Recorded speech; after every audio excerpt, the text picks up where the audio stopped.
Le fer chauffe à blanc dans l'obscurité bien avant l'aube, quelque part entre Tabriz et Zanjan. Un forgeron frappe l'acier. Ailleurs, un négociant déroule un tapis sur la pierre froide d'une voûte de break, et le bruit sourd de ce geste résonne longtemps sous les arcades endormies. Rien, pourtant, ne semble justifier une telle discipline, répétée jour après jour, siècle après siècle. Alors une question s'impose, presque malgré nous, d'où vient réellement cette puissance économique iranienne que l'on dit si discrète, si profondément enracinée? Où se cache encore aujourd'hui ce qu'il y a de plus authentique dans la culture et l'âme du peuple iranien? Et est-il vrai que de simples marchands aient un jour tenu tête au pouvoir de l'État lui-même?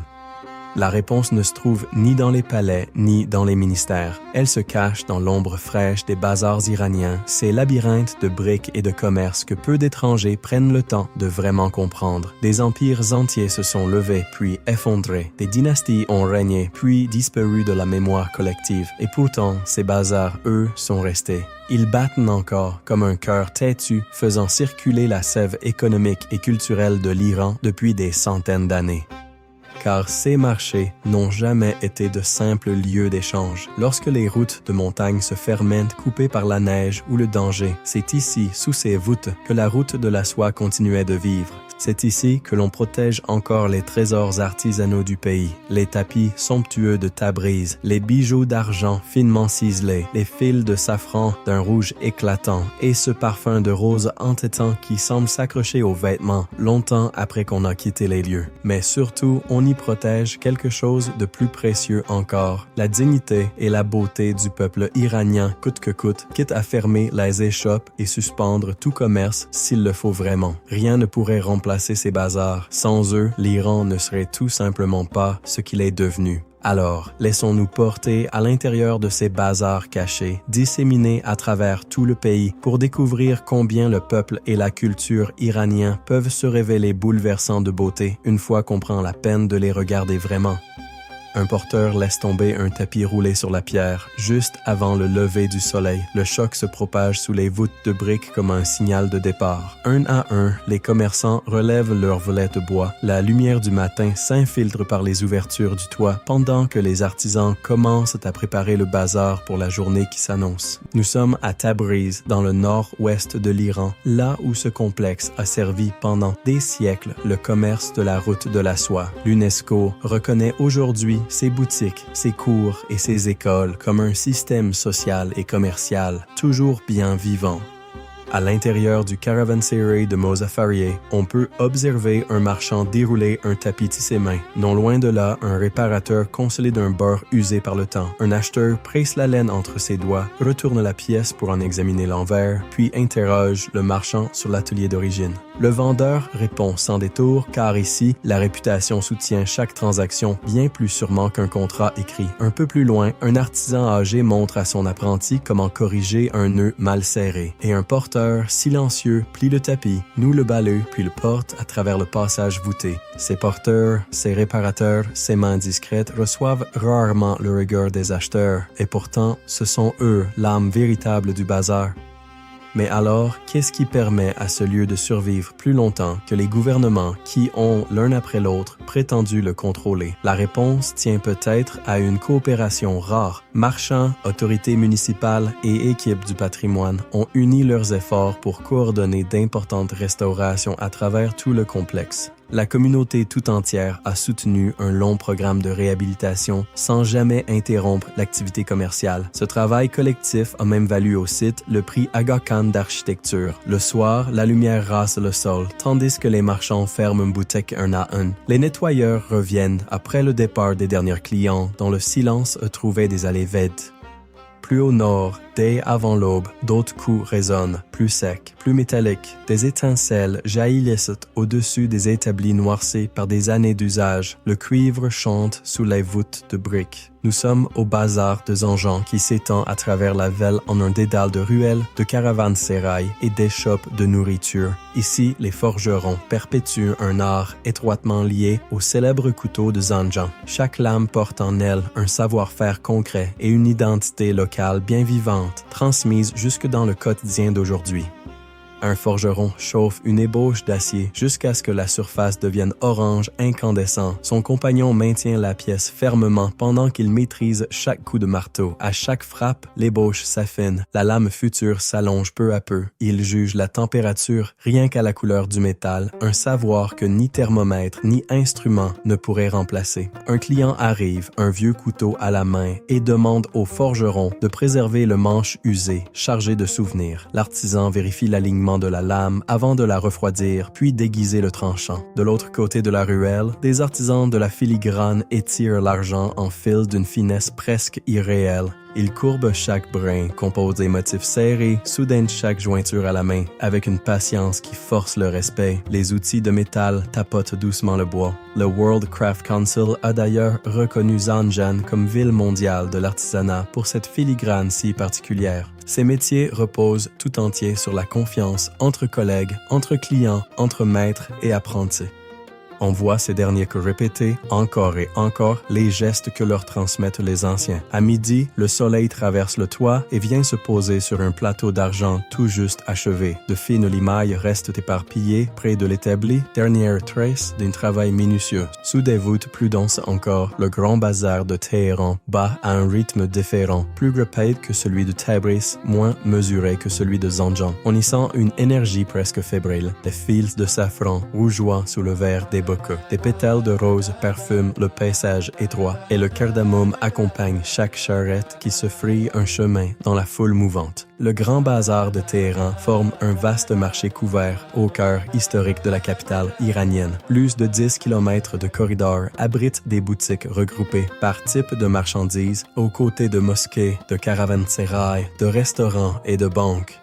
Au-delà du simple commerce, ce bazar a longtemps façonné la vie sociale de Téhéran et demeure aujourd'hui encore une communauté vivante, puissante, presque organique. Le safran en est l'emblème le plus reconnaissable. On ne peut pas le réduire à une simple épaisse. C'est de l'or rouge, l'essence même de la terre persane, née d'une fleur qui a résisté au soleil brûlant pour offrir ce parfum d'une rare finesse. Un vendeur ouvre 2 boîtes et les présente aux acheteurs. Ceux-ci examinent la couleur, respirent l'arôme, vérifient la sécheresse des filaments, puis le vendeur pèse avec soin quelques brins précieux. Non loin de là, le propriétaire d'un atari fait glisser un vieux tiroir. Des racines, des graines, des fleurs séchées recouvrent le comptoir. Ces herboristeries traditionnelles, appelées atari, constituent l'une des particularités culturelles du grand bazar qu'il serait dommage de manquer. Mais peu de gens le savent, le bazar de Téhéran porte aussi en lui une mémoire politique, plus grave qu'il n'y paraît. En 1905, les autorités ont fait battre des marchands de sucre à la suite d'un différend sur les prix. Ce châtiment injuste a contribué à déclencher un vaste mouvement de protestation qui allait déboucher sur la révolution constitutionnelle. Les marchands ont alors fermé ces corridors pour faire pression sur le gouvernement et défendre les revendications populaires. Et ils ont fini par obtenir gain de cause. On peut se demander, aujourd'hui encore, ce que ressentaient ces commerçants au moment de fermer boutique en signe de protestation, sachant tout ce qu'ils risquaient de perdre. Le marché a rouvert depuis longtemps et représente désormais la culture commerciale traditionnelle si typique de Téhéran.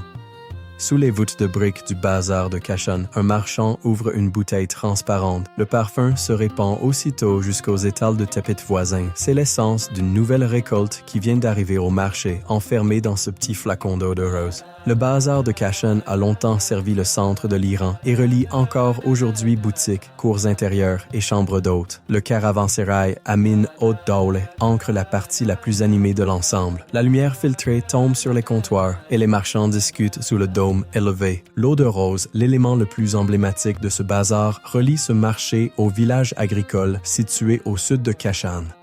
Mais pour vraiment comprendre ce que représente cette eau de rose si particulière, il faut quitter Kashan et parcourir 15 km vers le sud. Là, dans la région de Kamsar, des cultivateurs font pousser des roses de Damas sur des terres montagneuses arides. Les familles entrent dans les champs avant le lever du soleil, pendant que l'air reste encore frais. Les paniers se remplissent vite et les enfants rapportent chez eux de plus petites charges, comme un rite transmis depuis l'enfance. Les distillateurs traditionnels Vakil mêle les pétales fraîchement cueillis à de l'eau à l'intérieur de grands chaudrons de cuivre. Les ouvriers scellent chaque couvercle et surveillent le feu en dessous avec une attention presque religieuse. Des tuyaux de métal conduisent la vapeur vers des récipients de refroidissement. Vers midi, un ouvrier tient une bouteille contre la lumière de l'embrasure d'une porte. Le liquide reste parfaitement clair. Derrière lui, les chaudrons de cuivre continuent de libérer leur vapeur parfumée.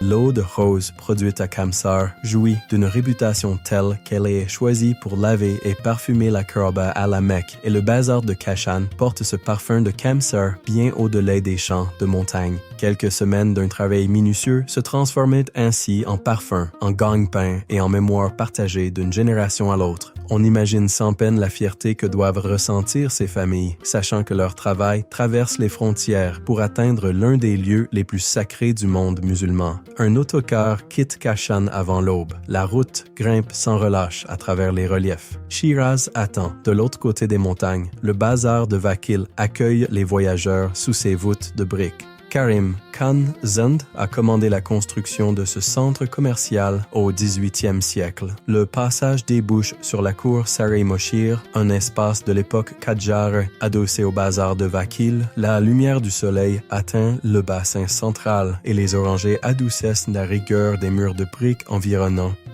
C'est ici que l'art du Khatamkari, cette mosaïque de bois, marie le bois, l'os et le métal en un entrelacs minutieux. Les ateliers de Shiraz appliquent de fines sections décoratives sur des boîtes, des cadres, des instruments de musique. Les ateliers les plus vastes ornent aussi des meubles entiers. Pour entrer dans cet univers, il faut passer derrière la cour. On y découvre une fine poussière qui recouvre chaque établi comme un voile discret sur des années de travail. Un artisan et son apprenti assemblent de minuscules brins de contreplaqué, de cuivre et d'os de chameau en faisceaux parfaitement symétriques, aux formes polygonales. Puis ils les tranchent en fines lamelles, fines comme du papier, pour les coller sur des boîtes de bois ou des instruments de musique. Chaque millimètre de bois khatam contient des centaines de minuscules pièces assemblées, un témoignage saisissant de la patience infinie du peuple persan et de sa quête d'une perfection presque inatteignable.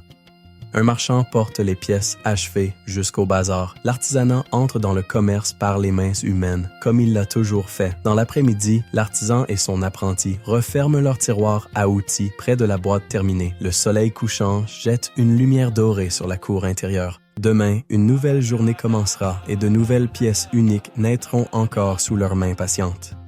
Pour mieux comprendre les réseaux commerciaux anciens qui se cachent derrière les marchés iraniens, il faut revenir en arrière jusqu'à Persépolis. Darius Ier fonde Persépolis vers 518 avant notre ère. Que transportait-on sur ces routes? Bien avant que les bazars ne remplissent leurs ruelles, des délégations apportèrent des étoffes tissées, d'autres menaient des chevaux et des chameaux. Des vases de métal précieux parvenaient jusqu'au palais. Les escaliers de l'Apadano gravent dans la pierre le souvenir de ces arrivées en cortège solennel. Chaque délégation porte des habits distincts, reconnaissables entre tous. Les hommes apportent les produits de leur région vers la cour royale. Commerce et diplomatie empruntent alors le même chemin indissociable l'un de l'autre.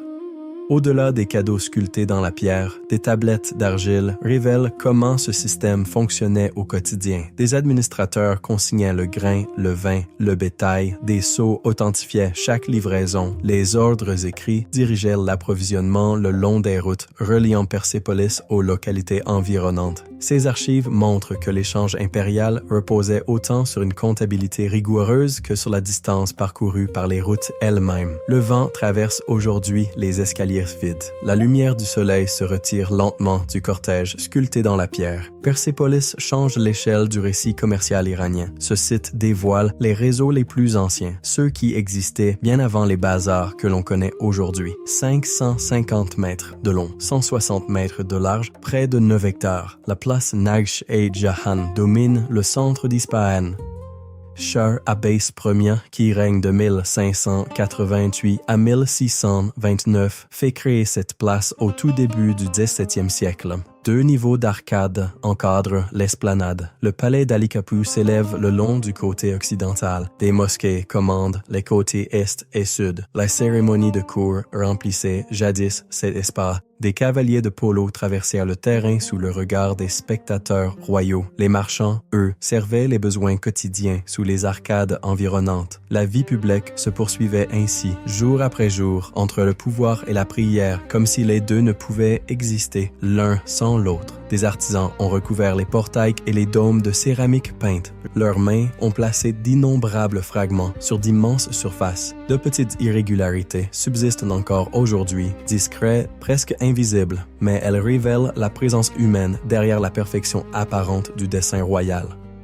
Aujourd'hui, on peut encore voir des familles se promener près des bassins centraux, tandis que des jardiniers taillent soigneusement les arbres qui les entourent. Au même moment, les commerçants ouvrent leurs arcades et disposent leurs marchandises. Et c'est précisément pour cette raison que cette place compte tant dans le récit qui nous occupe. Son échelle démesurée montre comment les souverains Safavides ont su réunir en un seul espace partagé le pouvoir, la foi et le commerce. Le bazar caïsarien s'ouvre aux côtés d'une place royale, mais ici, à Yazd, le bazar Khan commence derrière des murs de terre crue. Les ruelles semblent plus étroites, le commerce s'y déroule dans un silence plus feutré. Le Bazar Khan appartient au réseau commercial historique de Yazd. Les familles du quartier y achètent encore aujourd'hui leurs biens de tous les jours. Le marché suit des ruelles étroites reliées aux maisons, aux réservoirs d'eau et aux ateliers des quartiers les plus anciens de la ville. Mais comment le commerce peut-il continuer sous une telle chaleur? Tout repose sur une architecture aussi ingénieuse qu'efficace. D'épais murs de terre bloquent le soleil direct. Les toits voûtés et les passages couverts protègent les habitants de l'ardeur du désert. Le termir figure parmi les textiles traditionnels les plus précieux de Yazd. Les artisans y tissent ensemble soie et laine, souvent en y intégrant de gracieux motifs en forme de larmes, appelés boté. On le retrouve dans les vêtements lors des fêtes familiales ou pour les cérémonies domestiques préparées avec soin. Regardons de plus près le métier à tisser. Un tisserand actionne les pédales de bois tandis que ses mains guident des centaines de fils tendus avec précision. Peu à peu, le tissu éclatant se révèle sous nos yeux. Dehors, Yazd se dessine tout entière en murs de teintes terreuses et sourdes. Mais à l'intérieur du bazar, une seule pièce de thermique révèle soudain un rouge profond, un or chaleureux, un vert intense. Dans le Bazar Khan, le commerce suit le rythme plus lent de la vie du désert, bien plus que la simple vente de marchandises. Ce bazar protège les savoir-faire et les liens humains qui soutiennent les familles locales depuis des générations. Quittons maintenant, pour un moment, l'agitation des marchés afin de plonger plus profondément dans la vie spirituelle du peuple iranien. Avant que l'Iran ne nous ramène vers le commerce, la mosquée Nasir al-Mulk nous offre un passage plus silencieux. Cette mosquée Qajar a ouvert ses portes au 19e siècle. Mirza Hassan Ali Nasir al-Mulk, un noble issu de la famille Kavam, l'une des familles les plus influentes de Shiraz, en a commandé la construction. Des artisans ont recouvert ces salles de verre coloré et de céramique rose. Leurs motifs floraux distinguent nettement cette mosquée des surfaces cobalt d'Ispahan. Dehors, Shiraz continue de vivre au rythme des charrettes qui s'engagent dans les rues voisines. Mais à l'intérieur, chacun cherche instinctivement à baisser la voix, à marcher plus doucement. Un gardien redresse les tapis et vérifie les portes. Certains choisissent de prier près des fenêtres, dans des recoins plus tranquilles. La mosquée Nasir al-Mulk offre aux Iraniens bien plus que la beauté. Elle donne aux fidèles un espace pour ralentir, rassembler leurs pensées, se sentir un peu plus proche de Dieu. Sa lumière changeante rappelle à beaucoup de visiteurs que la foi peut apporter un calme profond au cœur même du quotidien le plus ordinaire. Ici, la beauté approfondit la dévotion, apaise dans les moments difficiles et renouvelle l'espoir d'une génération à l'autre. On peut se demander si nous prenons encore, dans nos vies pressées, le temps de nous arrêter ainsi, ne serait-ce qu'un instant. Un dernier rayon de lumière rouge traverse un tapis vide. La poussière danse à travers ce rayon et la pièce retombe dans le silence. Après le silence coloré de Nasir al-Mulk, le voyage se tourne vers l'est, en direction de Kerman. Les bruits de marteau reviennent, plus présents que jamais. Le cuivre frappe le cuivre. Le grand bazar de Kerman apparaît presque sans transition. Sous la période safavide, le gouverneur Ganj Ali Khan fait construire ce complexe civique autour d'une place publique. Les ruelles couvertes du bazar traversent la cour ouverte. Les bâtiments alentours servaient au bain, à la prière, à l'hébergement des voyageurs. Les marchands travaillaient aux côtés de ces services partagés par tous. Comment une simple place peut-elle relier le commerce aux soins de la vie quotidienne? La réponse tient dans la manière dont le complexe de Ganj Ali Khan fut conçu comme un ensemble civique complet. Les habitants pouvaient se rendre au bain, les voyageurs pouvaient s'y reposer et les marchands pouvaient revenir facilement à leurs échoppes. Plutôt que de séparer le commerce des besoins quotidiens, la place les réunissait tous dans un même espace protégé. Les artisans de Kerman façonnent le cuivre martelé. Leurs ateliers produisent des bols, des plateaux, des marmites. Les familles s'en servent chaque jour et les boutiques du bazar vendent les pièces de chevet. Approchons-nous d'un de ces ateliers. Un dînandier pose une feuille rougie sur l'enclume. Son marteau s'abat encore et encore. Le métal se courbe peu à peu sous ses coups répétés. Les murs sombres renvoient chaque frappe à travers la ruelle, comme un écho qui ne s'éteint jamais tout à fait. Pendant ce temps, des portures traverse la place chargée de marchandises enveloppées. Les commerçants se lancent des salutations d'une échoppe à l'autre, là où d'autres bazars préservent le commerce à travers leurs ruelles animées. Kerman y ajoute quelque chose de plus. Le soin partagé, la réparation, l'espace commun. Ici, on garde le patrimoine vivant en le pratiquant ensemble, génération après génération, à travers les gestes les plus ordinaires du quotidien.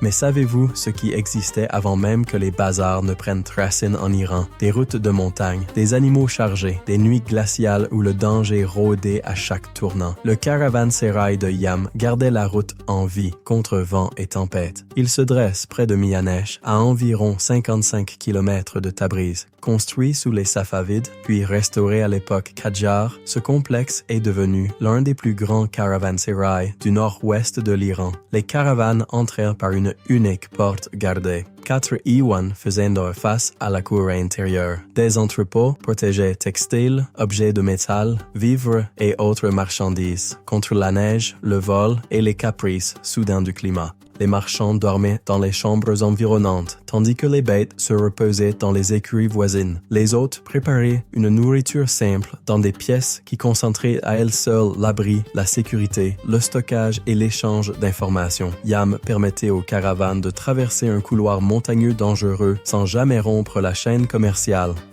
Et pourtant, Yam porte en lui une question difficile, presque douloureuse. Une restauration peut-elle protéger un monument tout en affaiblissant, malgré elle, la preuve historique qu'il porte? Peut-être que non, car l'UNESCO a fini par exclure Yam de la liste des caravansérails perses inscrits au patrimoine mondial. Les évaluateurs ont pointé des interventions modernes jugées trop invasives et une authenticité amoindrie. Cette décision offre à ceux qui ont œuvré à la préservation de Yam une leçon essentielle. Préserver exige de la retenue, de la rigueur, une documentation honnête, quitte à accepter des vérités inconfortables. Yam offrait aux voyageurs d'autrefois chaleur, sécurité, savoir partagé. Aujourd'hui encore, il révèle le réseau humain qui se cachait derrière chaque bazar animé. Le commerce a commencé par des hommes qui se protégeaient les uns les autres bien avant que la première marchandise n'atteigne le premier comptoir. Et des pièces de monnaie égyptiennes ont ressurgi ici. De la porcelaine chinoise a traversé des continents entiers pour y parvenir. Des vestiges néolithiques reposent encore sous la terre. Nous sommes à Ray, forteresse historique de la route de la soie, qui se dresse au sud de l'actuel Téhéran, près de la source de Cheshme Allah. Des communautés se sont installées près de cette eau dès la période néolithique, puis se sont étendues à travers la plaine généreusement irriguée. La source à elle seule a soutenu la vie pendant des millénaires. Ray se trouvait au croisement de deux routes majeures. L'une reliait l'Irak à l'Asie centrale, l'autre unissait le golfe Persique à la mer Caspienne. Une citadelle veillait depuis la colline pendant que la ville s'étendait en contrebas. Les marchés servaient à la fois les habitants et les marchands de passage. Sous les Seljoukides, Ray devient un centre politique et commercial de premier plan. Ces bazars vendaient des marchandises venues de loin.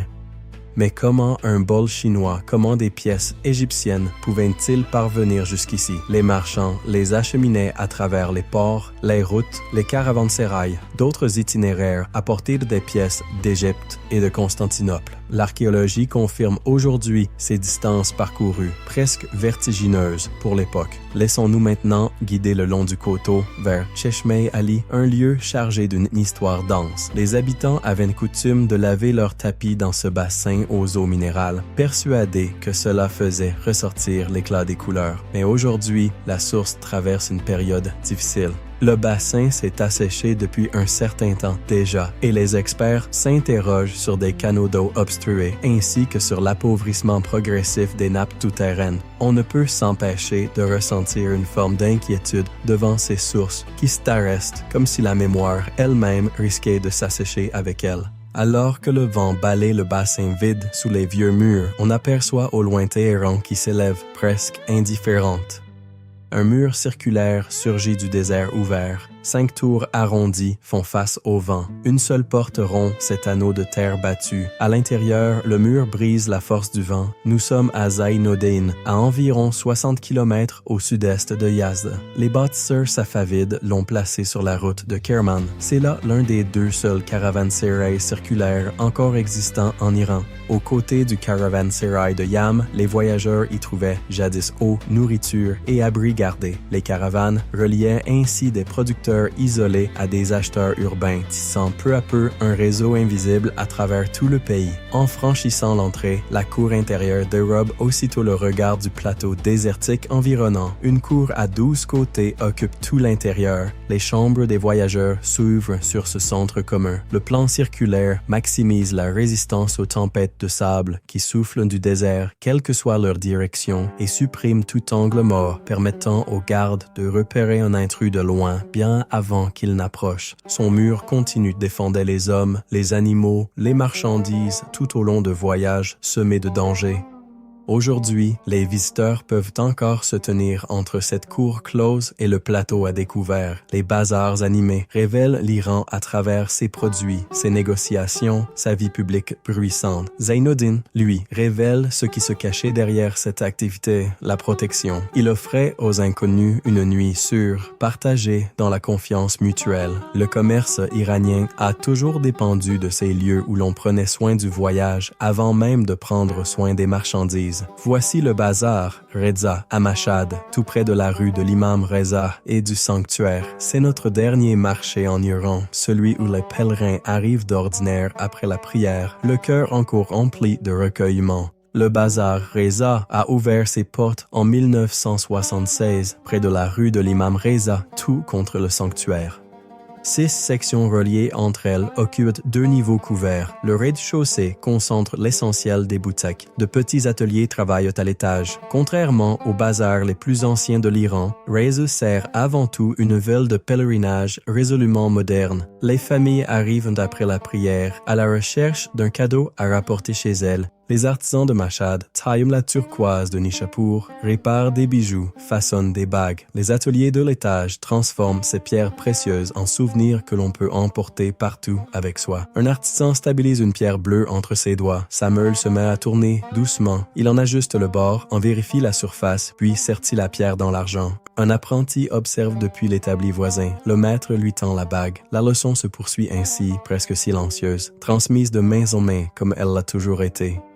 Au rez-de-chaussée, le safran brille à l'intérieur des vitrines de verre. Des berbéries assombrissent les plateaux voisins. Le sucre candi capte la lumière des vitrines. Un vendeur ouvre une boîte pour une famille qui revient, année après année, comme on retrouve une habitude familière. Tard dans la soirée, le corridor commence à se vider de sa foule. Les rideaux de fer descendent l'un après l'autre. Un bijoutier essuie la poussière bleue qui recouvre ses mains. Dehors, les lumières du sanctuaire restent visibles, comme une promesse tranquille dans la nuit naissante. Le bazar Reza confère à Mashhad une valeur culturelle durable. Il transforme le pèlerinage en échange, en artisanat, en souvenir vivant.